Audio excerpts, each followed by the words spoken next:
Let's Dance was your favourite, Claire.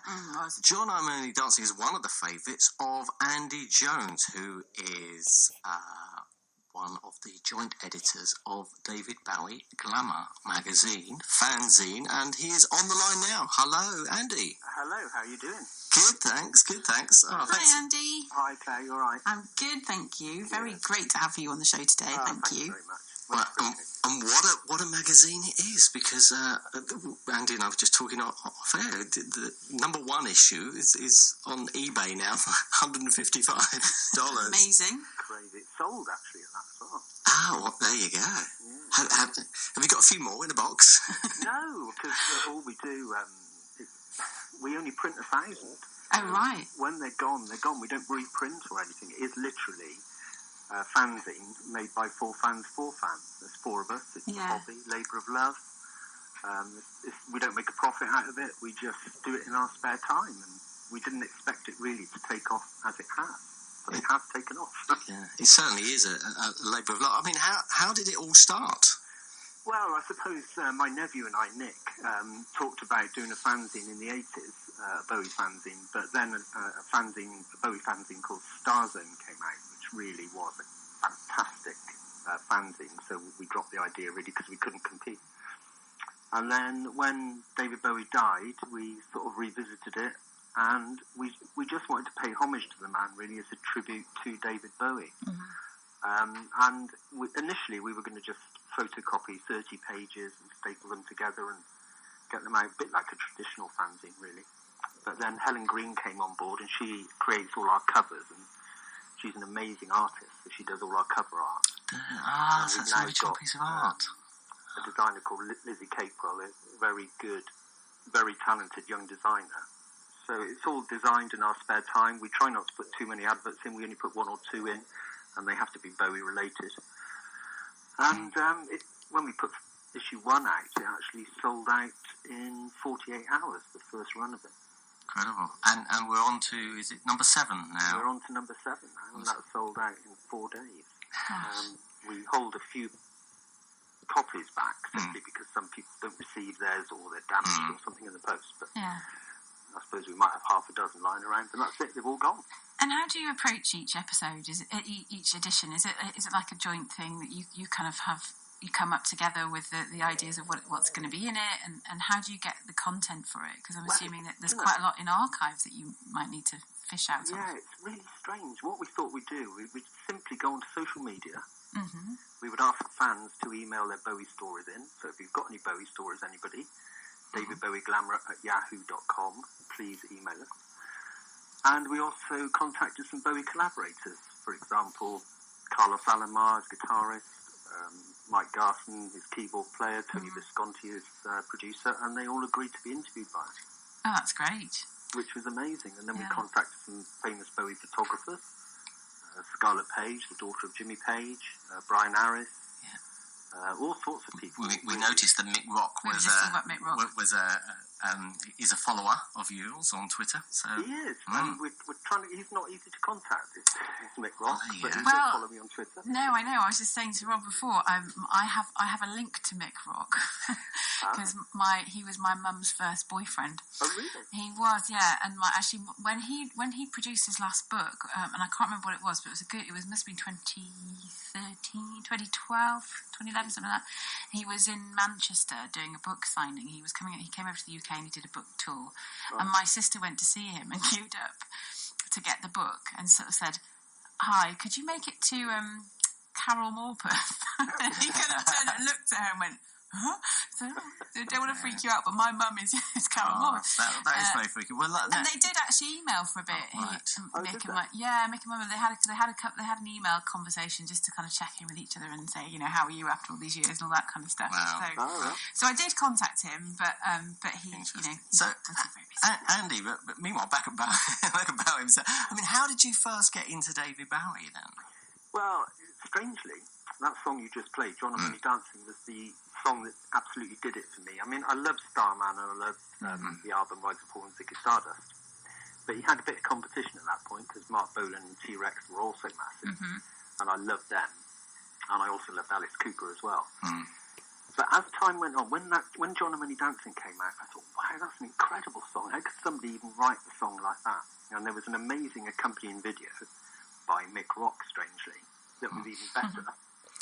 And from there, he sucked me in, and I've remained there ever since, really, I guess you could say. Did you get to see him live in concert? Sorry? Did you get to see him live? Oh, yeah. Gosh, yeah. Oh. Yeah, lots of times. And favourite places? Yeah, I mean, I live in Somerset, and I saw them lots of times in Somerset, certainly in 1972, 73, and then later on in 1976 when he was in White Duke, and all the way through, really, although I did have a gap in the 90s where other things like work and life. But, I've always loved his music, because when he brought an album out, it was an event, so you didn't quite know what you were going to get. Yes. He went from, for example, Rebel Rebel to things like Young Americans. Well, what a change that was. It's quite incredible, isn't it? That one artist can make that massive change. Do you think it was exciting? Do you think that that's one of the reasons for the enduring legacy, is that broad range of stars, and the as you say, not quite sure what you're going to get, but you know it's going to be good. Yeah, and I agree. And he was also brilliant at recruitment, you've got to remember. I mean, absolutely brilliant at recruitment. Started off with the Spiders from Mars, all of them, and Mick Ronson in particular. But, he moved on to people like Carlos Alomar, who was an absolute genius as well, and his wife, Robin Clark, was a brilliant vocalist, and basically gave Luther Vandross a bit of a break by singing on Young Americans on the album. So he was a genius at recruiting the best people, really. He's had lots of people since as well. Mike Garson was brilliant, Earl Slick is brilliant, and Reeves Gabrels, of course. So he is really good at that sort of thing. And he changed with the times, didn't he? He didn't stay doing glam rock. No. That's right. And a predictor of things to come, wasn't he? I mean, there's lots that he got involved in, and wasn't there DavidBowie.net and things as well. Yeah, that, he was one of the first people to get onto the internet, certainly, if not the first major artist to get That's onto true, the internet. He was and of so course he can paint forward-thinking. as well. And I think the other thing he had, not only was he a great songwriter, but he had charisma, and he had amazing costumes, and that was the whole image. Yes. He was intelligent, he was well read, he had a lot of things going for him. Well, he's one of those artists that is not just one type of artist, wasn't he? That's right. Part of the programme today is uncovering all the different things that he was talented at, and also the things that he loved. And he was such an eclectic artist. And when you think about from his musicals to his acting, to whether it was in film or on the stage, to his love of writing, to his coming from a visual arts background, he really kind of encompassed what it means to be an artist in everything that he did. I mean, he moved quickly and didn't loiter around. He moved on to the next facet of his personality very quickly, and his next piece of music.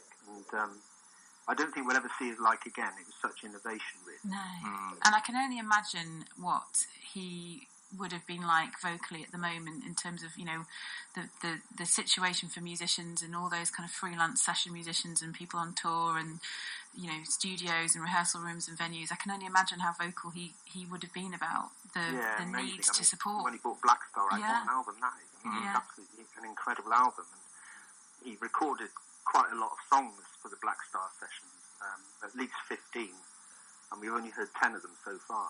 Yes. So, there will be more at some point. That's right. When Isolar come out with his next project, because there will be one, I'm sure there will be. Yes. We don't know when, of course. No.